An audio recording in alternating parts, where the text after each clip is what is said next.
and gentlemen. Welcome to the show. It's Movie Wire time. Oh, the Movie Wire. Bring the firing squad. Bill, Justin. Give the finger or laugh or smile. It's time to find out. No more waiting. So here we go. The Sultan of Cinema. The gumshoe of review. Here is Justin Henson. Let's start the show. Let's go. Welcome to the Movie Wire. And welcome to this week's edition of the Movie Wire. I'm your host, Justin Henson, and welcome to the show. We've got a big show this week with 3 new movies to review, with 1 highly anticipated playing in theaters and 2 now available to stream. This week on the show, look up in James Gunn's vision of the Man of Steel in Superman. John Cena is President of the United States. Idris Elba, the UK Prime Minister. And they must team up to survive against a government cover-up in the Netflix original comedy, Heads of State. And finally, Liam Neeson stars in the sequel to the 2021 film, Ice Road Vengeance. We've got a lot to cover this week, so let's jump right in. Ready for my verdict? Let's get into it. Out of the windows to watch a roar and a bursting of flames. The Movie Wire Podcast. You need people like me. The Wire. And here we go.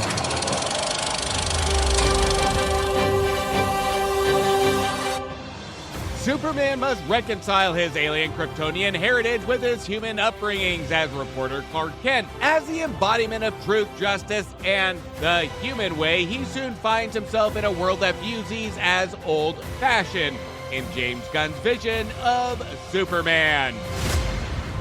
The world's changing, Clark. And the questions are getting louder. Is the Superman threat? Superman requires immediate action. First spotted about 7 feet tall, but it has been growing.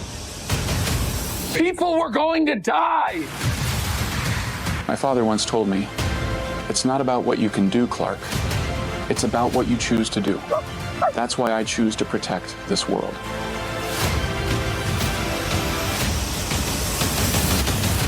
Are you ready? Hell yeah. Everyone has a weakness. Superman. All we have to do is find it.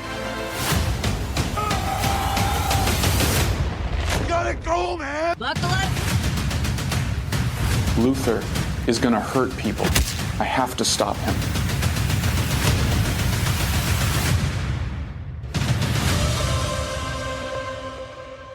The story of Superman plays out like a live-action Saturday morning cartoon if it was crossbred with an adult sitcom. The story is all over the place, bouncing around like kids at a trampoline park. The chemistry is stiff and limited from our Clark Kent / Superman, played this time by David Cornsweet, and our Lois Lane, played by Rachel Brosnahan, who after this film, I really can't grasp a fair opinion of her since her screen time is limited and feels too overly stiff and structured. Superman plays on a lot of ideas that point to the fun element, like watching a bunch of Saturday morning cartoon stories collide with a 2-hour runtime, mixed in with a taste of cheesiness of teen sitcoms of Superman, like the 90s Lois and Clark or the 90s short-lived Superboy, with shoving in as much as it can in its 2-hour runtime. And you know, it's funny that this movie came at a perfect time where I was making a point to our good friends over the Talking Smack podcast, where I shared a clip of Jon Favreau talk about the evolution of film, where he talks about kids being more in tune with quick stories from iPads and iPhones, content creators, etc., where they can potentially see multiple stories or content in a 2-hour span versus just one story. And Hollywood is tapping into this as adjusting to the attention span of our youth. And I'll be honest, this enraged me at first hearing Jon Favreau talk about this and not give a clear opinion on this topic, but rather just state this is how it is. The evolution of film catering to short attention spans instead of expanding them, giving patience, waiting for a good climax, a good outcome to a good story. I still don't know if I'm more mad at the evolution of this or the fact it was just stated with acceptance. Where now when it comes to theaters, we have sequels, reboots, requels, superhero movies to a spectacle for the screen, instead of new ideas. That I have said it before on this show, that when I first started the Movie Wire, I was amazed on how many movies I enjoyed that I wouldn't have even thought of paying a ticket for, versus the regret of big blockbusters that I did pay a ticket for. And this is the point where I gotta be vulnerable. I'm gonna be open and honest. If there was ever a movie to prove my statement wrong of the evolution of film going in the wrong direction, leave it to James Gunn to prove it can bring back the emotional feelings and fun factor with sporadic scenes, a spectacle on screen with CGI, superheroes all mashed into a big spectacle for the summer. Superman is nothing but bubblegum for the mind, but the difference here is that the bubblegum doesn't lose its flavor. It may make you bite your cheek here and there, but the flavor is still delicious. Our writer James Gunn knows how to take a character or characters and turn on the fun factor and bring its flaws up front and center. We saw that from Suicide Squad, and when something feels cartoonish and ridiculous, he doesn't back off, he doesn't try rearrange, he goes all in on amplifying this. The fun factor is always present with the 2-hour runtime flying by, mainly because we're following the different obstacles that Superman has to face. And not all of them make sense, some feel thrown in, and that's where we get the feeling of a Saturday morning cartoon. But Gunn doesn't back away from the cheesiness, the cheekiness of this. He amplifies it to the point there's a battle going on in the background of an apartment building, and Superman and Lois are having a serious conversation. This is pure eye candy. This is pure bubblegum. And at some points we say this is absolutely ridiculous, or what in the actual fuck. But every moment feels like something new. It catapults this movie and our Superman and the ensemble into new directions. But that also hinders the story to ask us, what is the damn point of this movie? There's so much going on that it's hard to follow what the movie's intent is. Now, we have diehard fans of Superman or holistically superhero movies in general, but this is where James Gunn, who started with Suicide Squad, and he continues it by throwing a wrench in the gears to say, let's go back to basics. Let's go back to the morality of it. Let's go back to the cartoonish feel of it. We have had Warner Brothers tell their story and their vision of how heroes should be, which is dark, which is grim, which all have a tragedy behind them. That time has come and gone. We have seen some fantastic ones that focused on the hero, focused on heavily on the origin that takes half the damn movie to get through. And we see the hero do good things as we see situational scenes or speeches by our spoken hero. The most successful superhero movies are ones that do show vulnerability, not just focus on the dark backstory of it or just bank on it, of vengeance, of wanting to do good because of pain from the past. This one focuses on morality, the want to do good just because it's right. Superman first appeared in comics in 1938, then 40 years later to his first full-length feature, to target those that were familiar with the comic or fans. Those movies went on until Superman 4, 9 years later in 1987, and didn't return until 19 years later with Superman Returns to appease fans of the original comic, fans of the original movie, but it ignored new fans to a certain extent. That is until 11 years later, a reboot that tackled a darker tone that I actually did like holistically, but went down the wrong path of developing the character until Warner Brothers rushed a Batman vs. Superman movie with not enough build to our Superman character. Now, fast forward again, we are now 12 years from the last solo Superman movie and 47 years from the original 1978 film, where we went from film legends like Marlon Brando playing Superman's father to Bradley Cooper playing Superman's dad, Jor-El. And of course, the late Gene Hackman as Lex Luthor is now played by Nicholas Hoult. And James Gunn gets the assignment here that to keep Superman alive in generations, he needs to appease a newer audience with the fun factor while keeping the original audience dangling by a string of the awe of the characters. For the younger audience, we get quicker cuts to appease the attention span, multiple situations for our hero to tackle, a villain that kids will get but adults will understand on a deeper level, but also added familiar motivational simplistic elements to our hero that feel deep and familiar on his intent to do good. That's a universal message from kid to adult. And again, the most successful superhero movies are the heroes that show vulnerabilities. We have vulnerabilities on both hero and villain here. And Gunn doesn't steer away to show that even heroes have physical weakness and emotional weaknesses. Our villains appear strong on the surface, but also have vulnerabilities as well, that he demonstrates with examples that I won't give away later in the film. In between the cartoonish sporadic appearance of story here, the messaging is never lost because it taps into what we can relate to today, which is social media, the sway of the news, and our political environment that both social media and news weigh heavy on to get clicks and to get viewers. That Gunn even acknowledges later in the film. Even with this bloated story, Gunn manages to instill messaging that feels relevant and a natural progression to what we are seeing on screen. Even at its most unbelievable and cheeky moments, the messaging is never inserted in your face, but rather inserted in between to gradually build our Superman character without any motivational speeches that feel out of place. Well, at least until the climax. Everything with messaging is evenly paced out and never overpowering to our characters or even to make the story even more bloated than what it is. Now, the biggest appreciation I have for Gunn's version is the fact we don't have to sit through yet another origin story about Superman. We have seen it from comics, TVs, movies, cartoons, etc., etc.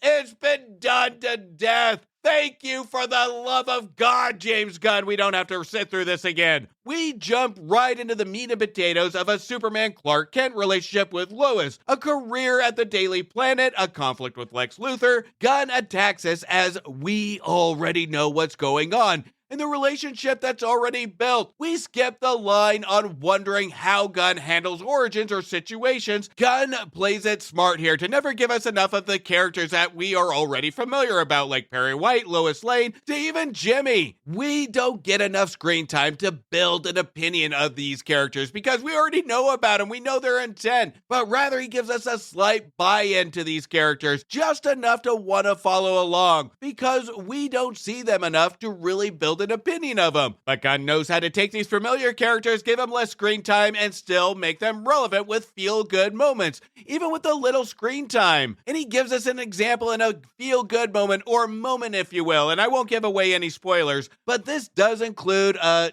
Daily Planet moment, if you will, that builds excitement in the hero moment of wanting to do good towards the climax that does involve the do good of our superhero. This is where the theme of unity comes into play. This is what I love about superhero movies that do it well, is that it doesn't focus on one individual hero, but an ensemble of heroes that take the message of wanting to do good and mimicking what our hero's morality is. At the same time, it does beg the question, do all these characters deserve to have that hero moment, that singular moment with little screen time that they had? By the time the credits rolled, the answer was obvious. It doesn't matter because the scene involving our side characters gave me goosebumps and made me want to stand up and cheer for somebody other than Superman. The magic here is when we get to the climax, we don't want to just root for a group of characters, a Superman character, a winning scenario. We want to root for the entire ensemble in this movie. And that's a talent here when you can take characters with limited screen time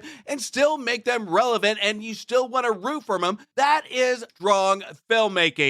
Our writer-director Gunn is very strategic, where he spends most of the extra screen time instead of the characters that we already know about. He spends time with characters that we barely know about, ones that we haven't seen in film before, like the Justice Gang. That I'm sure, of course, is an origin name to the Justice League, but it's a fun element to this movie. An introduction to new characters that bring unique personalities that want us to want to follow more, instead of just hand-holding us through backstories after backstories. Gunn promotes a likability to our curiosity of the maybe we will learn more later. But for right now, this is pretty damn fun. With the exception of Green Lantern's haircut, Green Lantern played by Nathan Fillion. And again, I can't do a review without mentioning Green Lantern's Fillion's haircut. Good fucking God. It matches his persona, but fuck, it's distracting.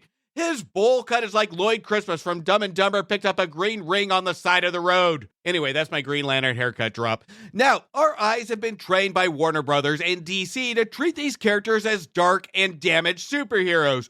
And Gunn was brilliant on bringing back the intent of heroes that just want to do good with honoring the cheesiness of the idea of how they do good, with small, subtle insertions of current themes. This is a movie that will bring the fun, bring the inspiration, and make you want to stand up and cheer, not for the political bias, not for bad guys per se versus good guys, but the holistic idea of what moral good should look and feel like. Even Lex Luthor at one point is a hero to me because he sends his ex-girlfriends into a partial dimension or a pocket dimension, whatever you want to call it. God damn it, where do I find one of those? Superman isn't a movie without flaws, but it knows that. James Gunn knows flaws, and he knows how to put flaws up front and center and go all in on the fun to ensure that a younger generation can relate to what a hero is and actually grasp it, even though it's through negative social media, what people think about you, and how to build relationships through understanding and relatability, but also keep it nostalgic enough to satisfy fans. It keeps a campy, goofy fun factor at top of mind to be memorable. Superman isn't about a man of steel, it's about having morals of steel even if the world is against you. And having morals of steel will come with great reward. Superman is a movie that kids need right now, and even some adults. Now, even if I don't agree holistically with how the movie is delivered, with the just pure goofiness of it, but maybe I'm just stuck in superhero movies past and getting too old. But I get what James Gunn is throwing down and what he's trying to do. Is not Oscar-worthy, but for the moral right reasons of summer entertainment, rebooting a hero for this generation, and the overall fun factor and the blast I had watching this movie, I define it as a perfect summer movie. It hits all the notes of stupid, but inspiring entertainment. This is a superhero movie that has no right to be as fun as it is. In any other case, I would have destroyed this movie. But the emotional elements work, the hero elements work, the nostalgic elements work. This movie is one of those that will make you stand up and cheer before the credits roll. And for that, I'm giving Superman 3.5 stars. Let's all go to the lobby. Let's all go to the lobby. Now, before we get into the rest of the show, make sure you check out my reviews for movies that just became available to rent, buy, or stream now. Now available on video cassette. When families unite, a new legacy begins in Karate Kid Legends. That feels just as entertaining to going to a random kids kung fu tournament receiving 1.5 stars. And please don't go to a random kids kung fu tournament, that's just weird. If something gets in your way, flatten it in Wes Anderson's definition scheme. That is as Wes Anderson as it gets, but instead of relying on an ensemble, we rely on one character that becomes exhausting, receiving 2.5 stars. The past never stays buried. Pierce Brosnan and Samuel L. Jackson star in the Western The Unholy Trinity, which should be considered unholy with wasting such talent, receiving 2 stars. Be careful who you assemble in the new Marvel movie, Thunderbolts, or New Avengers, whatever the fuck the title is, which is the best Marvel movie to come out in quite a while that goes back to simplistic roots, receiving 3 stars. From the world of John Wick comes just a John Wick film, just less interesting, in Ballerina, that I would have been more entertained by going to ballet, receiving 2 stars. Orphans in a New Home have to face the devil in Bring Her Back, which attacks emotions to an unsettling fear, receiving 3.5 stars. A Japanese puppeteer's daughter gets caught up with criminals in a game of revenge in Tornado, which was a cinematic sightseeing tour in silence, receiving 2 stars. Josh Hartnett decides to have a midlife crisis and bleach his hair to play a mercenary on a plane that has to protect a target on a plane full of assassins in Fight or Flight, which if I had a choice, it would be fighting my way out of the theater, receiving 1.5 stars. Death runs in the family in Final Destination Bloodlines, which was a bloody good time and one of the best of the franchise, receiving 3.5 stars. Men shouldn't have friends in Friend friendship, which had moments of spark, but by the climax, it was time to end the friendship, receiving 2.5 stars. Don't Live Here, Don't Serve Here, and another memorable Nick Cage performance that wiped out in the second half, receiving 2.5 stars. Are you a friend of Friendo? The answer is no from me and Clown in a Cornfield that tried to be fun, but being lost in a cornfield at night is more fun than this movie, receiving 2 stars. And finally, Dance with the Devil and Ryan Coogler's new film Sinners, which would be a sin to miss this one, receiving 3.5 stars. You can check out those reviews of my previous episodes, and while you do, don't forget to hit follow or subscribe, and please don't forget to leave me a review on Apple Podcasts or Spotify. Now, before I get into the last set of reviews, there's a podcast that's become one of my weekly listening routines to give me a mental break from the stresses at work, and that's with J&K over the Fuck My Worklife Podcast. Make sure you follow and subscribe. The link to their show will be in the description of this episode. But let's hear from J&K over the Fuck My Worklife Podcast now.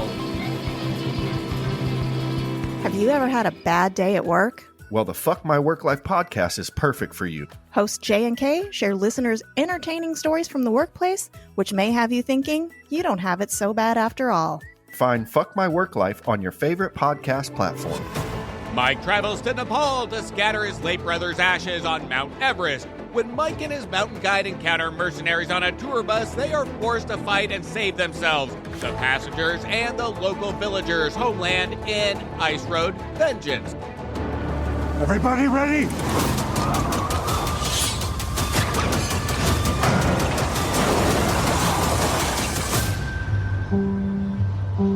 I arranged a guide to Everest Base Camp.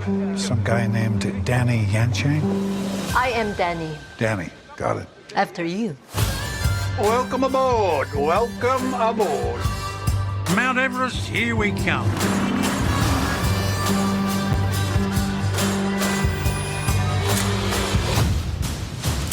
Keep driving. We have the boy, unconscious. What are we dealing with here? Kidnappers in Nepal don't leave witnesses.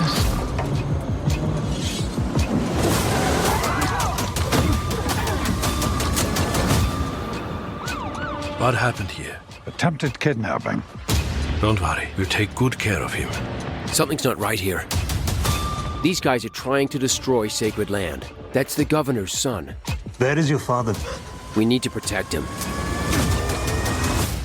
Right up my alley.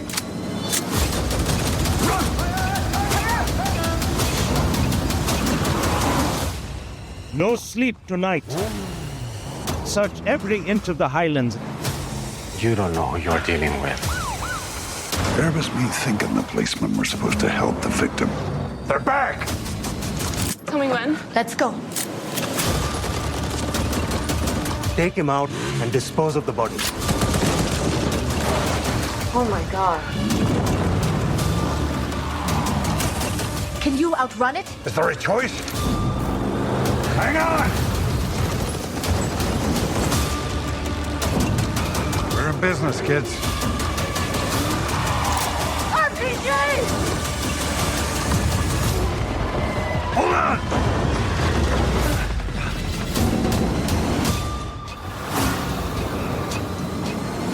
Iced over. Hairpin turned at the bottom. Suicide. We're not gonna make it!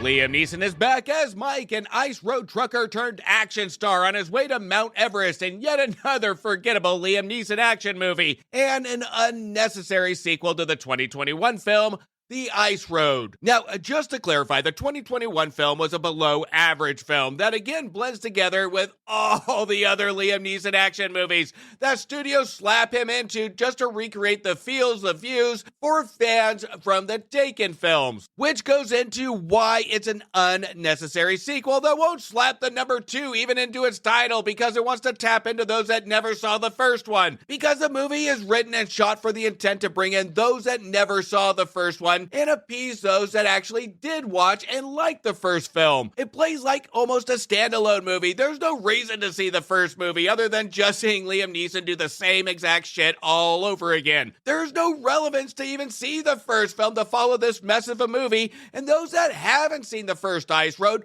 won't be tempted to go back and watch it after watching this film. Ice Road Vengeance plays to the same straight-to-VOD and Liam Neeson tropes. An average Joe now grappling with grief, and then the action scenes that feel recycled from earlier films. The story? Scatter ashes, get caught up with mercenaries, rescue villagers. Sounds thrilling on paper, sure. Sounds like it could be a very cheap movie to make. But on screen, it's a cold mix of predictable plot points and uninspired performances. Neeson's well-worn tough guy persona lacks the emotional depth that the premise calls for. And even the snow-covered peaks of Everest can't distract from the avalanche of cliches. It's not so much a sequel as a copy and paste job with a higher altitude. If you thought the original Ice Road was already skidding on thin ice, this one plunges right through. The laziness of this damn film comes in stages to just seem to repeat itself, especially any scene involving shooting a gun that our cast seems to be shitting themselves at a party,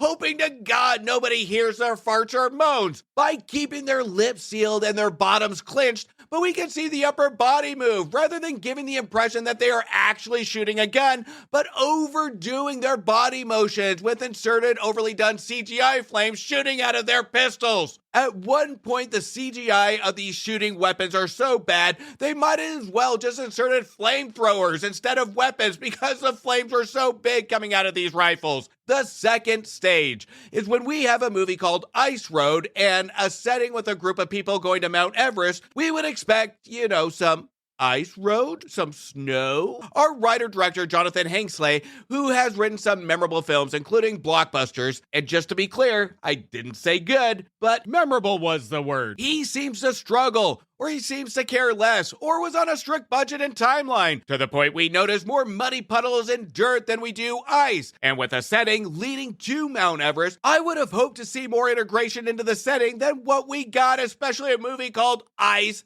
Road Vengeance. Again, might not have been in the budget to have a lot of frozen water in the shots, but at the end of the day, the audiences don't care. They don't care about a budget. It's all about the execution. When we click on a movie titled Ice Road Vengeance, we don't want muddy roads. We want more scenes of peril when it comes to ice roads. Some more suspense, more thrills. We need more than just sunshine and hot sun of Nepal. We need some real threats. And here I counted one ice road. And some might say that doesn't matter. It's a continuation of the original, but it's not. This is a standalone movie that really has nothing to do with the original. You can walk into this movie and not watch the original, and it makes no difference whatsoever.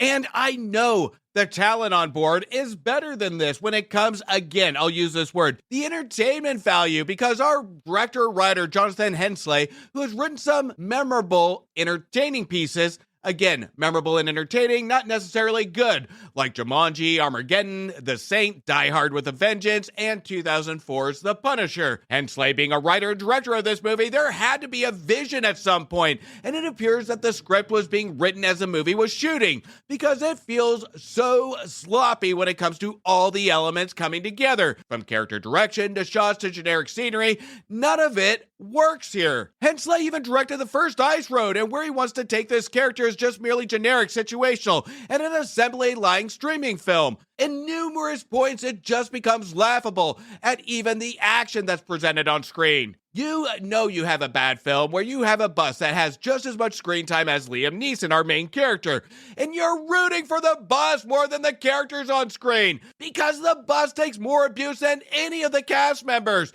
and also has the most aesthetic appeal. There was a scene where we have this colorful bus flip on its side, and I really did feel for this bus. I felt bad for the bus. I was heartbroken for this bus. I was rooting for this bus to survive. I could care less about who was inside the bus, but the movie sets this bus up as almost the main character of the film, who takes the most damage and goes through more emotional depth than any of our speaking characters. And it is so visually appealing against the backdrop, compared to the setting and tone, along with it being more symbolic and deep on how it takes damage than any of our characters. I was rooting for this bus to make it to the ending. I was rooting for this damn bus more than any of the characters. Our filmmakers should have called it Liam Neeson and the Magical School Bus and switched Liam Neeson's name to Miss Frizzle, because we all know that the school bus is the main attraction of the TV show and book, The Magical School Bus. This would have been more entertaining and attractive, slapping Liam Neeson in a dress and red hair before his Naked Gun debut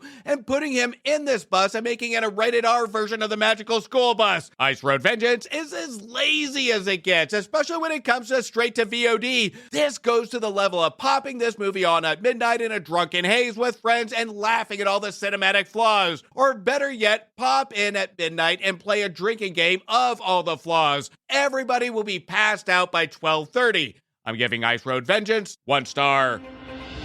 When the UK Prime Minister and the US President become the targets of a foreign adversary, they're forced to rely on one another to thwart a global conspiracy. John Cena and Idris Elba star in the Prime Video exclusive Heads of State. Mr. Prime Minister. Mr. President. It's our debut duet. Duet? Yeah, it's like I'm Dr. Dre and you're Eminem, and we're taking that stage for the first time together. I'm Eminem. What is it with you, walking around thinking you're better than everybody else? What's the difference between me and you? You are the commander-in-chief. You're not some DJ in Vegas. What's the difference between us? All right, I get it. You don't like my movies. I've never seen your movies. But the universe keeps telling me I look cool with a gun in my hand. What's the difference between me and you? A toy gun. What's that? That can't be good. Stop the beat a minute. I got something to say. Oh, shit.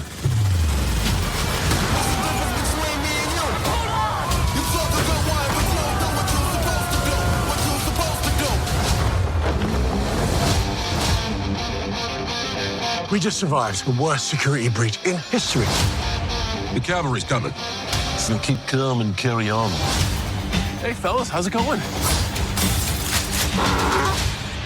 Yep. We're about to get our asses kicked, man. Read the room.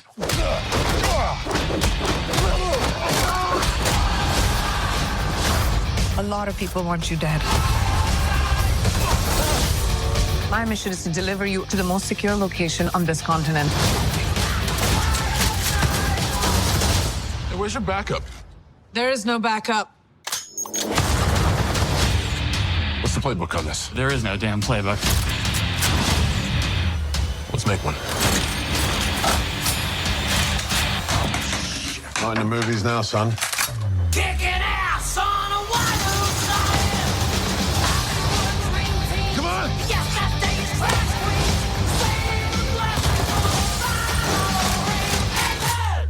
Who's the action hero now?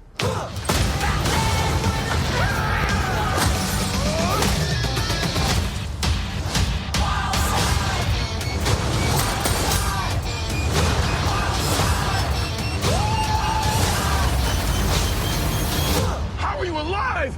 I just kept calm and carried on.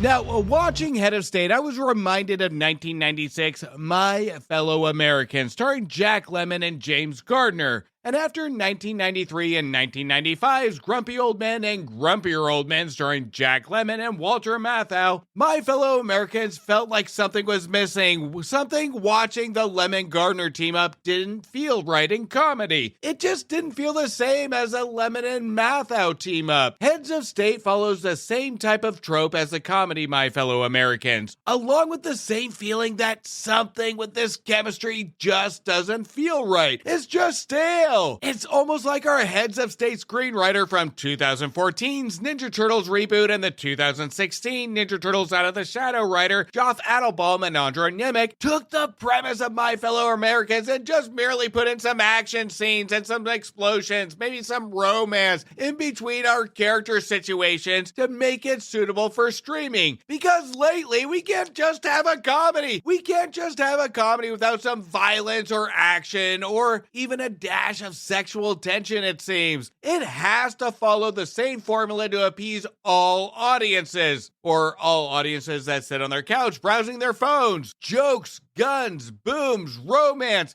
in the same tone and feel. No comedy can steer off course or make us laugh too much. This is why when a comedy hits streaming, I throw my head back, take a couple of shots, and hope to the cinematic gods the shots will numb the pain of a generic comedy. The comedy in Head of State is relentless in the most stale, generic way. It's not a good way. It's like when a 12-year-old first discovers YouTube poop videos and decides everything is hilarious.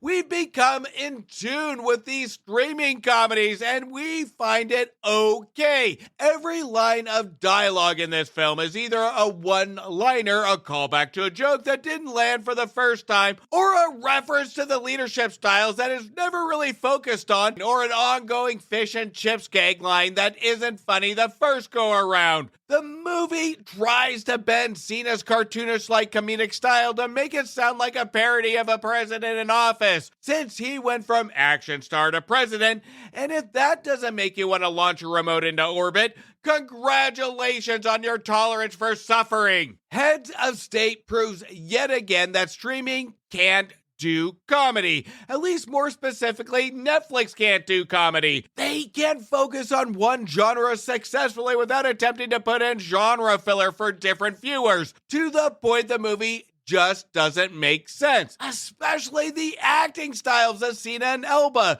The two both play leaders of the world. We have John Cena, the President of the United States, plus ex-Hollywood action star.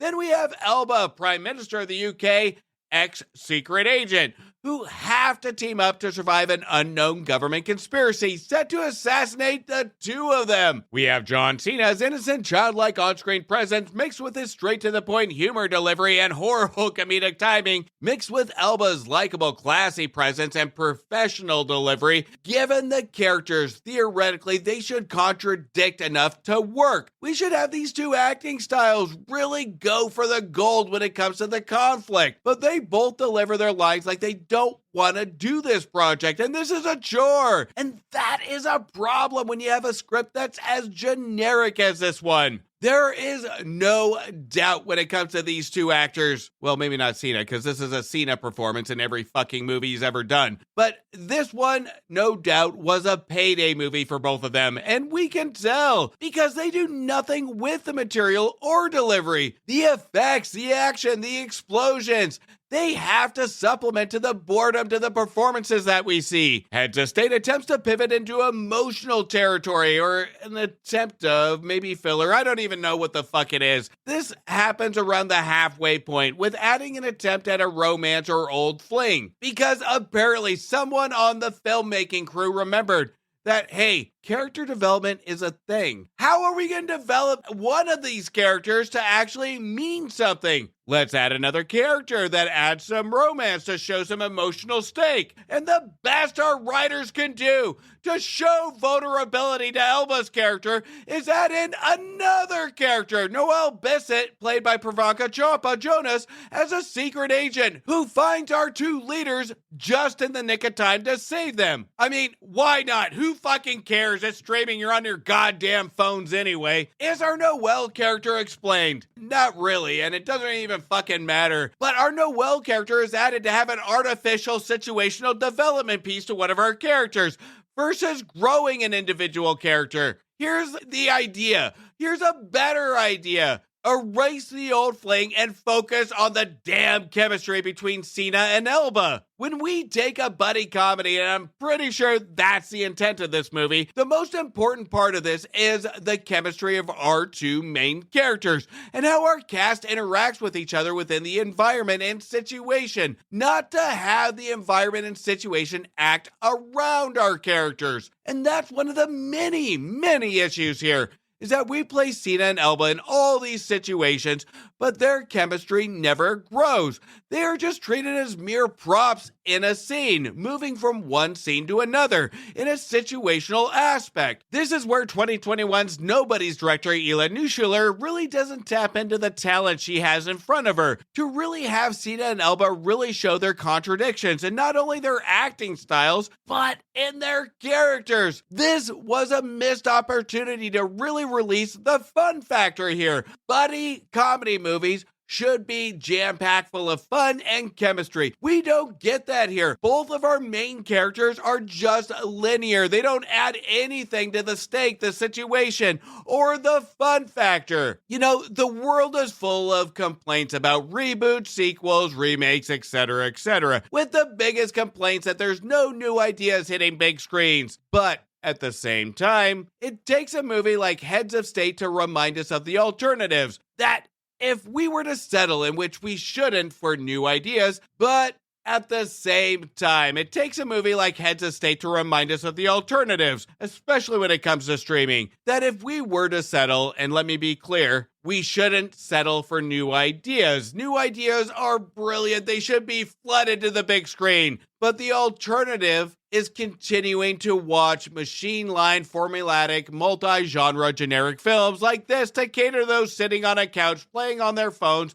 not paying attention anyway. Now, pay attention, I said the word if this is the kind of continuous generic entertainment I have to settle with, then give me all the fucking reboots, sequels, and remakes you can. But please don't. I do want originals. Heads of State is a formulaic streaming comedy action thriller with a dash of sexual tension, and I guess you want to call it romance, I don't even fucking know, that we have seen over and over again. Hallmark movies set the standards on formula of these streaming films, a formula of rom-coms, and now all streaming platforms are following a generic formula, something that they don't have to put thought in. Generic, pump them out with familiar face films, with the same formula that will be forgotten within a week. For the love of God, can somebody stop the idiocracy of this? Even though Head of State isn't a horrible movie, it does have streaming entertainment value.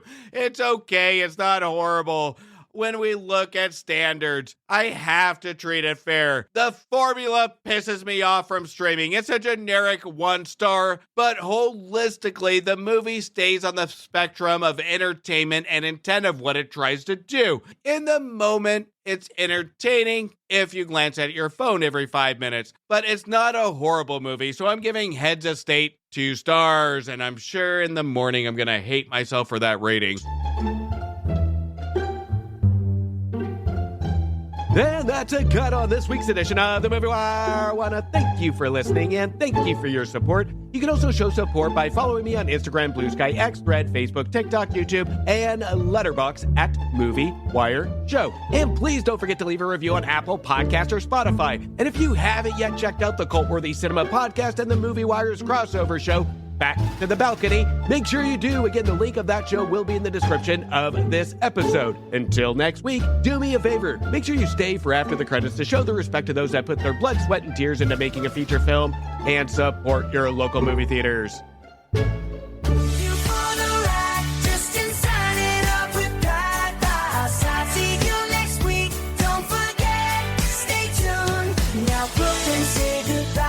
Thank you for bringing me to the movies. Let the credits roll. We say farewell. Join us next time. We'll have more tales to tell.